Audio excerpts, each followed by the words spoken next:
नमस्कार दोस्तों, एलडी बाबा क्लासेज में आपका स्वागत है। दोस्तों, आज की क्लास में हम संगीत से संबंधित कुछ इम्पोर्टेंट क्वेश्चन लेकर आए हैं, जिसे आप ध्यानपूर्वक देखिएगा, सुनिएगा और समझिएगा। तो प्रश्न है कि गमक के कितने प्रकार माने जाते हैं। तो गमक के 15 प्रकार माने जाते हैं। कितने माने जाते हैं? 15 प्रकार माने जाते हैं। अगला प्रश्न है कि संगीत परिजात में गमक के कितनी संख्या मानी गई है। तो संगीत परिजात में गमक के 20 संख्या मानी गई है। अगला प्रश्न है कि ताल में क्या प्रयुक्त होता है। तो ताल में मात्रा प्रयुक्त होता है। क्या होता है? मात्रा प्रयुक्त होता है। अगला प्रश्न है कि ताल की पहचान कैसे की जाती है। तो ताल की पहचान मात्रा के द्वारा की जाती है। अगला प्रश्न है कि स्वर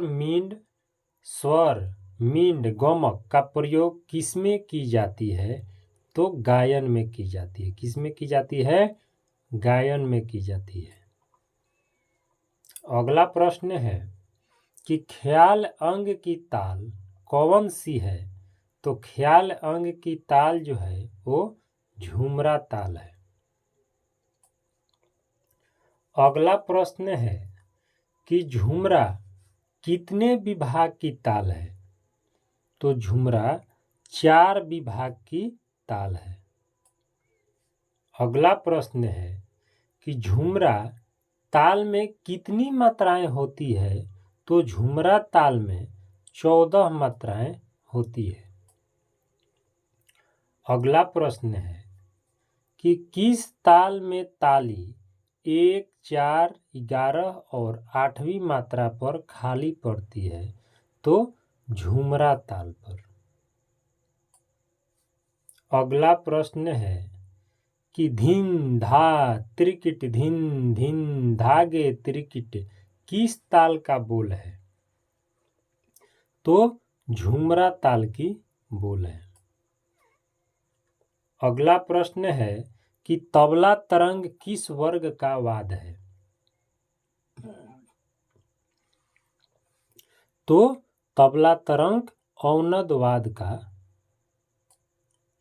वाद्य है। अगला प्रश्न है कि पखावज ढोलक नगाड़ा मृदंग और खंजरी कौन सी वाद्य यंत्र है। तो औनद वाद्य यंत्र है।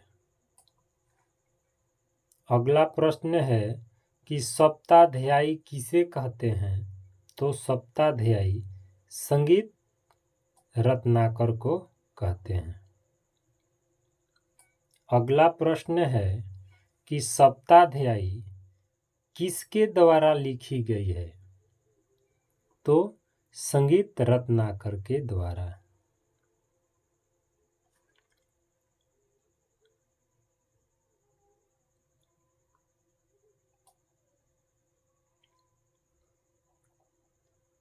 संगीत रत्नाकर सारंगदेव जी द्वारा ग्रंथ लिखा गया था।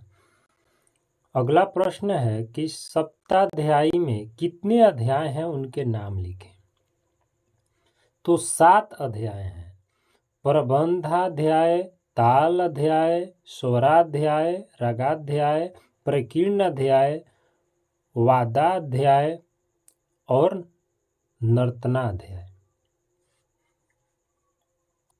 अगला प्रश्न है कि अमीर खुसरो कहाँ के रहने वाले थे, इनका जन्म कब हुआ।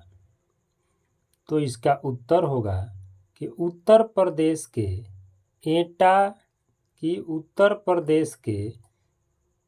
एटा जिले में सन 1234 ईस्वी में हुआ।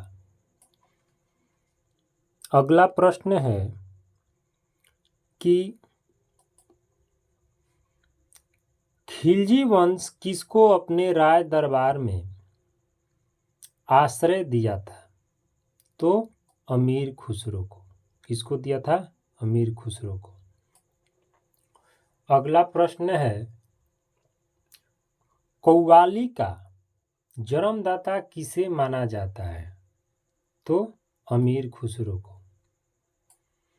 अगला प्रश्न है कि राग, साजगिरी, उसकाक, सरपदा आदि के रचनाकार माना जाता है? तो अमीर खुसरो को माना जाता है।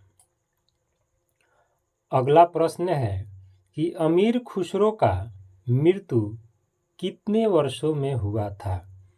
तो इनका मृत्यु जो हुआ था वो 72 वर्षों में हुआ था। अगला प्रश्न है, भारत खंडे पेशे से क्या थे? तो भारत खंडे पेशे से वकील थे। क्या थे? वकील थे। अगला प्रश्न है कि पंडित भारत खंडे जी का जन्म कब हुआ था? तो इनका जन्म हुआ था 10 अगस्त 1860 ईस्वी को हुआ था। अगला प्रश्न है कि पंडित भारत खंडे जी ने बीए और एलएलबी कब पास किए थे? तो 1883 में बीए पास किए और 1890 में एलएलबी पास किए। अगला प्रश्न है कि पंडित भारत खंडे जी ने संगीत शिक्षा किस घराने से ग्रहण की थी? तो जयपुर घराने से ग्रहण की थी। किस घराने से? जयपुर घराने से ग्रहण की थी। अगला प्रश्न है कि पंडित भारत खंडे जी ने रचनाएं की शिक्षा किससे लिया था? तो रचनाएं की शिक्षा अली कोठेवाल तथा वजीर खां से लिया था। अगला प्रश्न है कि राग खमाज किस गायकी के लिए अधिक उपयुक्त है? तो उपयुक्त है जो वो ठुमरी के लिए है। अगला प्रश्न है कि ठुमरी किस अंग में गाई जाती है? तो ठुमरी खमाज अंग में गाई जाती है। अगला प्रश्न है कि ठुमरी किस प्रकृति की गायकी है? तो ठुमरी चंचल प्रकृति की गायकी है। अगला प्रश्न है कि तीव्र मध्यम वाला राग कौन सा है? तो तीव्र मध्यम वाला राग जो है वो राग यमन है। अगला प्रश्न है कि राग यमन किस थाट से है?